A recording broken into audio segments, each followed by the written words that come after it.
জয় হিন্দ বন্ধুরা, আমার রান্নাঘরে তোমাদের স্বাগত জানাই। তা আমি এখন করব এরকম ছোট ভাঙন মাছের, এর থেকে বড় মাছও তোমরা নিতে পারো, অসুবিধা নেই। মাছের করব এখানে সবজি দিয়ে একটু ঝোল। তো এই সবজির মধ্যে আমি এখানে নিয়ে নিয়েছি এরকম ধরনের বিনস কেটে নিয়েছি, বিনস, আলু, বেগুন আর নিয়েছি শিম। তো এইটা দিয়ে আমি এই সবজি দিয়ে আর এই মাছ দিয়ে আমি এখানে এখন রান্না করব। তো সেটার জন্য সবার প্রথমে আমি এখানে তেল নিয়ে নেব।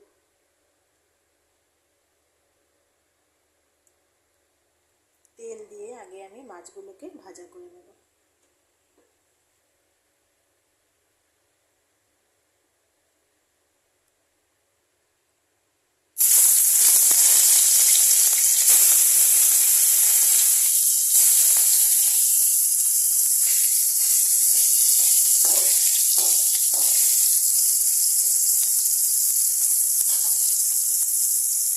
এটাকে আঁচটাকে একটু বাড়িয়ে দিয়ে এটাকে ফ্রাই করে নেব।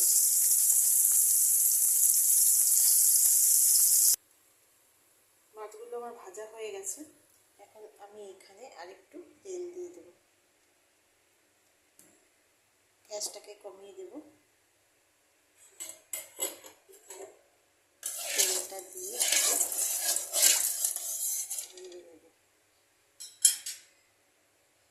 যেহেতু বেগুন আছে, শিম আছে, তো এখানে তেল আমি আরেকটু তেল দেব। বেগুনের সঙ্গে সঙ্গে তেল টেনে নেয়, তো এই তেলে আমি এখন এই রান্নাটা করব। তো সবার প্রথমে আমি এখানে দিয়ে দেব কালো জিরা।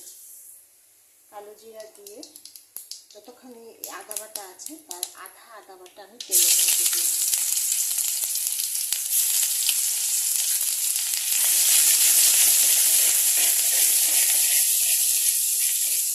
একটু ভালো করে নাড়িয়ে আদার সেন্টটা বেরোনো পর্যন্ত একটু এইভাবে নাড়াতে হবে। এভাবে না নাড়ালে আদাগুলো এক জায়গায় জড়ো পাকিয়ে যাবে আর কড়াইয়ের সঙ্গে লেগেও যেতে পারে।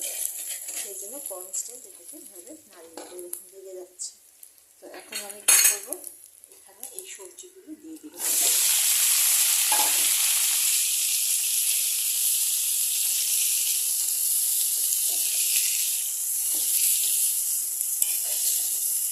আঁচটাকে এখন মোটামুটি মিডিয়াম থেকে বাড়িয়ে দেবো।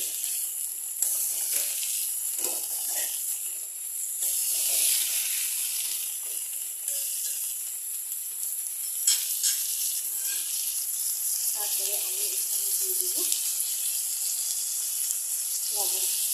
লবণটা তোমরা পর্যাপ্ত পরিমাণে দিতে পারো, বা এরকম হতে পারে যে পরে দেবো, সেটাতে আমি একবারেই লবণটা দিই। দিয়ে আমি এটাকে আবার ভালো করে একটু কষিয়ে নেব। এখন দিয়ে দেবো আমি এটার মধ্যে হলুদ, জিরার গুঁড়াও দেবো, কিন্তু জিরার গুঁড়াটা এখন দেবো, জিরার গুঁড়াটা পরে দেবো। এখন এটাকে 1-2 মিনিট ভালো করে কষাতে হবে।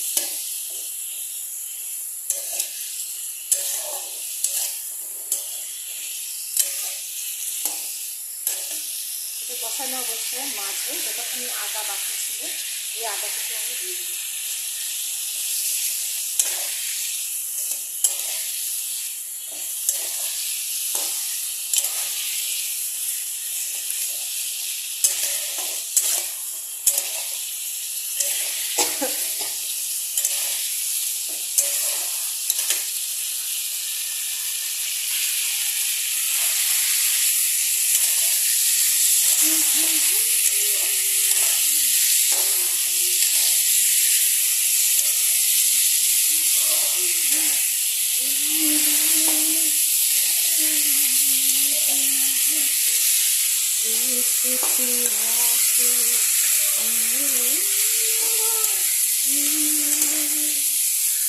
তো এটা আমার সুবিধামে কষানো হয়ে গেছে।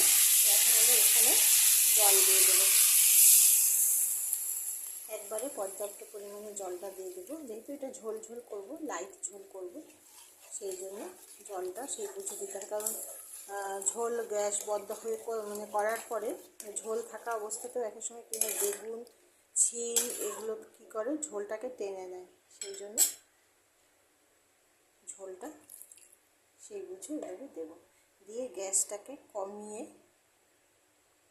এটাকে এখন ঢাকনা দিয়ে দেবো।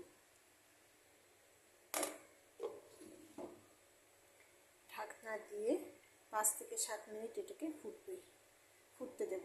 তারপরে 5 থেকে 7 মিনিট পরে এসে দেখি কি অবস্থায় আছে।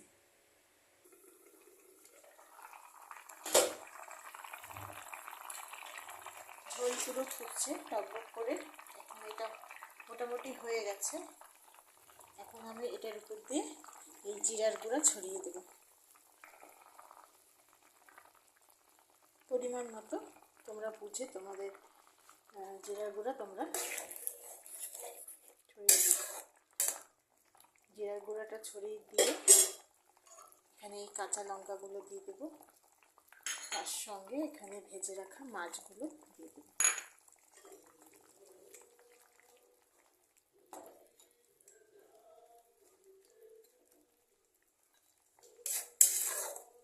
এটা একটু ফুটে উঠলে আমরা গ্যাস বন্ধ করে দেব। এখন এটাকে ঢাকা দিয়ে আরও 5 মিনিট ফুটতে দেব। আঁচটাকে কমিয়ে দেব, কমাতে মিডিয়াম আর একদম কমের মাঝখানে আঁচটাকে রাখবো। ঠিক 5 মিনিট পরে এসে দেখব। একদম আমার মাছের ঝোল রেডি।